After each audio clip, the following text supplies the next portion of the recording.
Welcome back to Turning Hard Times to Good Times. I'm your host, Jay Taylor. Really pleased to have a good friend of mine, Jeff Deist, with us. Jeff is the president of the Mises Institute, and it's an educational organization that I highly recommend. Mises.org is a place you should go to and to learn about, to learn about things that are really happening now. I used to think of the Mises Institute more as an intellectual place, a place to go for theories about economics, Austrian economics primarily.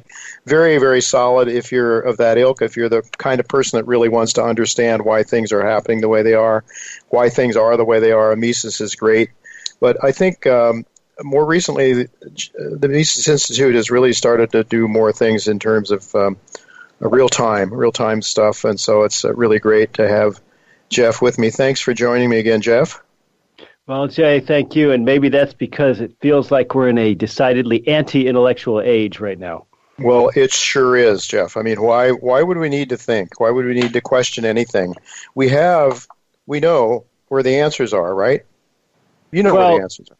The problem is that, facts are immutable things. And so we want to bend existence to our will. And that's especially true in the area of politics, where I think there's an entire sort of third way movement going on, where organizations like the IMF and what we might refer to colloquially as the Davos crowd, in other words, really wealthy elites who are sort of supranational in their orientation, believe that we can have capitalism and socialism blended together. And this is nothing new. There's always been what we call third way thinking, but it's very much in vogue. People talk about it in terms of this vague, amorphous term called neoliberalism, which we might define as a certain amount of respect for markets and capitalism, but also a very strong safety net, an egalitarian cultural and legal code, and a lot of the accoutrements of modern progressivism. I think it's an absolute disaster waiting to happen. I think that human nature hasn't changed. And so at the end of the day, property comports with human nature. And the state can never respect or utilize property in the same way that rational individuals can. So it's a sort of a dim age in a sense, and I get up every day and I hope that the Mises Institute is playing at least some small role in providing first principles and a lot of content to people who are interested and hopefully also reaching new people, creating new people. Mm-hmm. I have an idea that when the fecal matter hits the rotary oscillator, as they say, that there will be a lot more people that will be interested in answers. I hope there are. You would think that it seems to me there's too many people, at least in the ruling class, among the elites, among the Davos crowd, as you say, that are quite happy with the way things are. And Jeff, if we look at the impact of this blend towards more and more socialism, away from free market capitalism, what we see is a disastrous allocation of income and wealth to the top 1/10 of 1%. I saw the other day 1/10 of 1% owns 60%, or owns as much as 60% of the population at the lower end. And, this gives the Bernie Sanders and, all the Marxist crowd, the AOCs and our vice president elect a lot to talk about. We just need to take from the rich, right? And just, I don't know. I mean, it hasn't been working.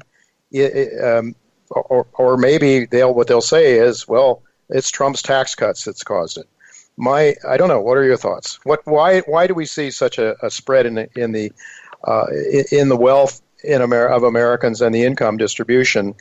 And then I'd like to focus on the topic of today's show, America's economy under tyranny, because it seems to me with COVID-19 and every other excuse that comes down the pike, our liberties and our freedoms are being taken away. Your ex-boss, Ron Paul, used to say, if we are free, we'll be prosperous. But if we're not free, that suggests that we're losing our prosperity. But maybe just comment on some of those ideas.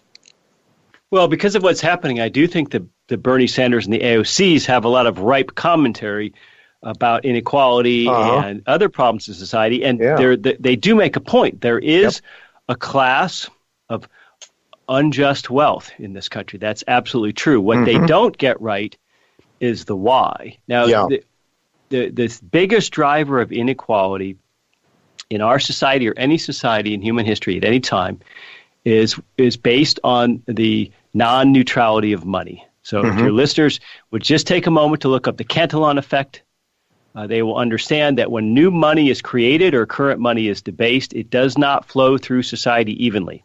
Yes. There are people who get that new money sooner, and there are people who get that new money much later when prices have adjusted, and we call that inflation. So with a money that is hard, with a money that's sound, which is a money where the annual supply cannot be increased much at all relative to the existing supply, what you find throughout human history is a happy combination of technology and just the human drive for betterment, creating deflation. And as the great Jim Rickards says, deflation, I'm sorry, not James Rickards, James Richards, but Jim Grant. As the great James Grant says, deflation is another word for society getting richer.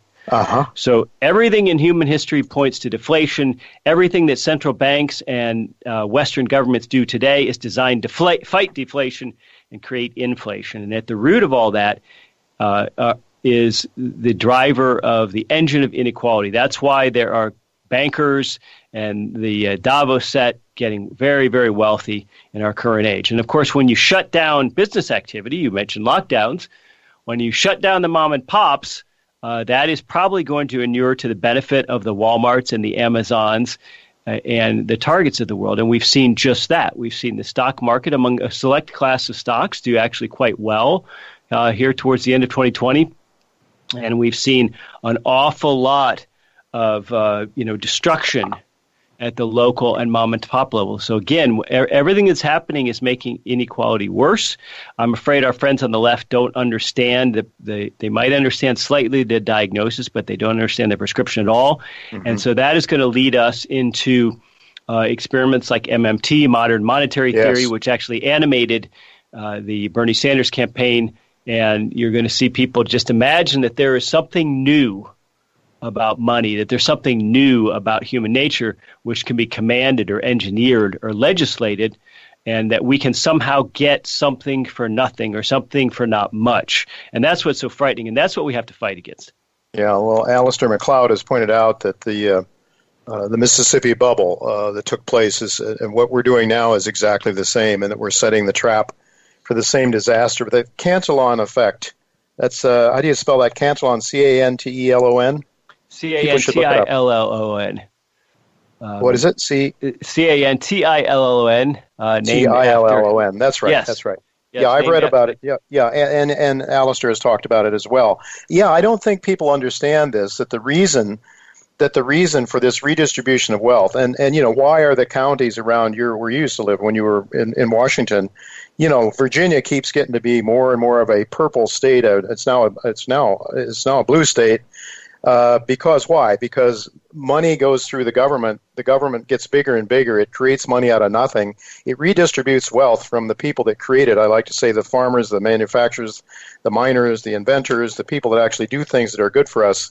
Then it flows to the people that have connections with the government, the closest ones to the pig trough, I like to say.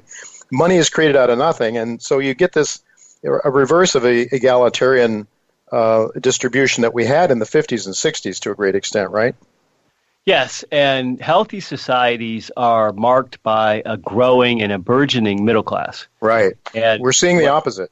Right, we're seeing the opposite. And of course, the middle class today lives far better than the wealthiest Americans did 50 or 100 years ago. Sure, things that that's true. You and I take for granted would have been absolute luxuries to our grandparents, or unthinkable to our grandparents, like a smartphone.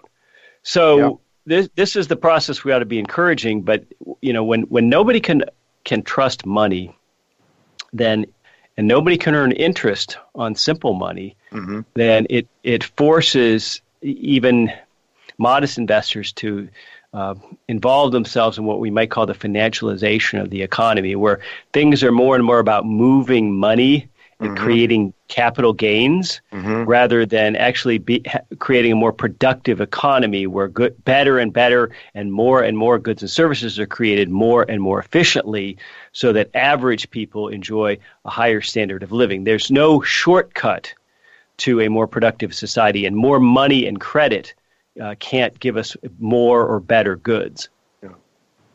I'd like to ask you to speculate a little bit on what might happen if if Georgia picks up both the Senate seats and we have a government that's entirely run by the Democrat Party, they have said, I would say the left, the far left, or the Marxist, I like to say they seem to be Marxist within the Democratic Party that really want to do a whole lot of things. I would think that Kamala Harris comes pretty close to that description. They want to get rid of the Senate filibuster. They want to pack the Supreme Court. They want to get rid of the Electoral College. They want to add 2 more liberal states into the United States, giving the Democrats another 4 liberal senators. Give voting rights to 16-year-olds. Can they do that sort of thing if they control the Senate? Are all those things possible? Well, they're possible. I'm not sure that that's going to happen. I don't know too much about both of the Senate races in Georgia, so that's sort of a point. But it's certainly not healthy to have this regime uncertainty between now and January, I guess, when they hold their runoff election. The bottom line is that they can do whatever they can get away with. We have to disabuse ourselves of this idea of the rule of law. In other words, the filibuster was an important mechanism in the Senate for a long, long time, for the very reason that we think the Senate ought to be a slower and more deliberate body than the House, which is accountable to voters every 2 years. So they were designed to have a very different approach and very different purposes. In fact, of course, for the beginning of our country, senators were appointed by state legislators, not elected by popular vote. So that's an important distinction, too. And I can recall, even in my own experience, as recently as the early 2000s, there was still a difference between a senator and a congressman or a congresswoman. In other words, they tended to be a little more refined, a little more intellectual, oftentimes, let's just be fair, from a richer or more Ivy League background, sort of a better pedigree. And there was a difference in tone and tenor and style in the Senate. But then the internet comes along and basically turns the Senate into something more akin to a free-for-all, where a lot of former U.S. representatives go over to the Senate side, and it becomes far more politicized. And so we're reaping what we've sown in the Senate. What we wanted to, what was originally created to act as a check on the passions of the House, doesn't do that anymore. And Jay, when you look at some of these races, they poured $75 million into trying to beat Lindsey Graham in South Carolina. I heard 100. Well, $50 million into trying to beat a senator in Montana, of all places. I mean, 20 years ago, people were spending $3-4 million to win a Senate seat. Now it's 50 or 100. Yeah.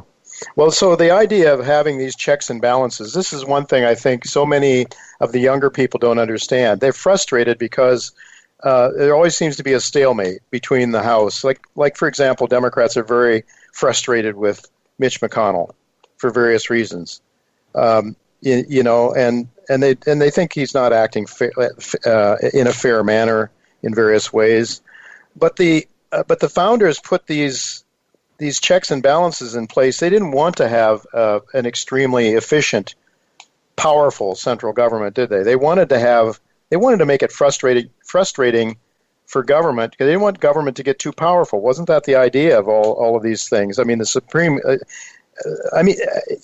dangers to me of having the Supreme Court essentially becoming an arm of the legislature, if that were to happen, would be extremely damaging to what would be left of our checks and balances if that happened? Well, I think nothing would be left. And I think you would see very quickly that federal edicts became the law of the land, and that states became nothing more than glorified counties. And we've been moving that way for over 100 years. Yeah. I think certainly since the 14th Amendment and the end of economic substantive due process. But now I think we're witnessing one of the big accelerating moments. And if Biden is able to get the Senate his way, and they are able to add a couple of states or Supreme Court justices, then I think you'll see that in full flight. And it's the idea of it is very simple. A significant portion of this country believes in an activist government that's designed to protect us from harm and give us money and get things done. And hopefully significant but still minority of this country believes that the purpose of government is to secure rights. So those two worldviews are just incompatible. There's nothing we can do about it. Exactly. I think that's why there's so much division in the country. And of course, personalities aside, it seems to me that we go to the very basic worldview of what is a government supposed to be about? What is it supposed to be? And the founding fathers believed it should be very limited. It should be, of course, there was a reliance then on natural law or your own perseverance, your own talents, or a belief in a higher being. And of course, higher beings are not something that powerful governments really want very much because they get in the way of the government being the highest being, right? Absolutely. They compete with the state for people's loyalties. Mm-hmm. That's what religion is it's another form of authority which competes with the state. Right. Well, but the state can become a religion in itself. I would argue that it is a religion among leftists right now. Oh, no question. I mean, all the trappings are there. The unexamined claims that are, the cult leaders, the scripture and doctrine. Yeah, it's all there, and especially the sort of fact-free, faith-based fervor by which people believe in their side. Mm-hmm. And we're not allowed to have anything. We're not allowed to have any discussion to the contrary right now. The controls are certainly there by the major social media. They are drowning out anybody that wants to go against this deep state or this religious order that the Davos crowd are trying to impose on us. Well, I mean, we can certainly see on the horizon a day where if you don't have a particular worldview, or at least you don't keep it to yourself, maybe you're religious, maybe you want to raise your kids a way that doesn't teach evolution, maybe you don't believe in abortion, maybe you don't believe in all kinds of things. It's not hard to see a day where you might be denied certain employment, you might be denied access to banking, you might be denied access to social media, your kids might not be allowed to enroll in a certain school, you might not be allowed on an airplane, you might not be allowed in and out of national borders. So, what you have in effect is a form of Orwellian censorship where the imposers of that can say, look, you're free. You're free to have your retrograde ideas. You're just not free to do it and to have them and do X, Y, and Z. And so what that means is that while you're not literally in jail, perhaps, for your thought crimes, the world and the opportunities and the possibilities around you shrink down and sort of entrap you in a cell.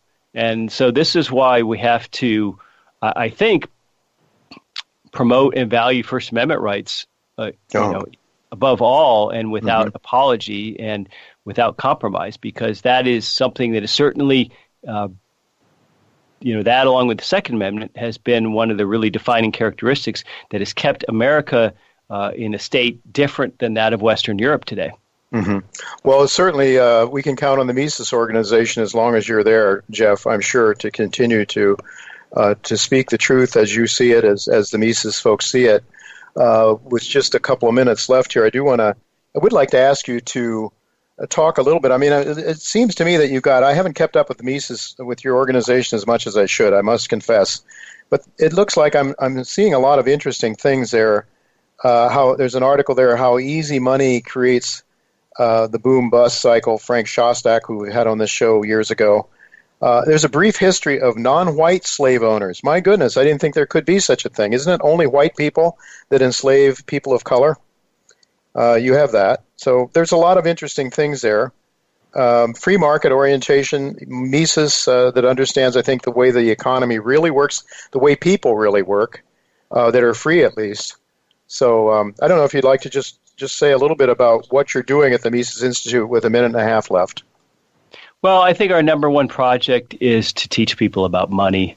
There's nothing more important. Money is at the root of whether or not we're going to be prosperous. It's also at the root of whether or not we can continue to finance these endless wars overseas. Yeah. So you can't separate money from war and peace. Mm-hmm. Those are, they're intertwined. So I would say that's really our job number one. And beyond that, we want to look at the economics of things like COVID. We want to look at the economics of elections. We want to look at the economics of things that are happening in society because, again, this idea that there's some new third way or that there's going to be a new economics. No. We don't say that there's a new physics or a new math. I guess No. we haven't said that yet. So we're really trying to puncture myths and disabuse people about probably the bad economics they've learned. All right.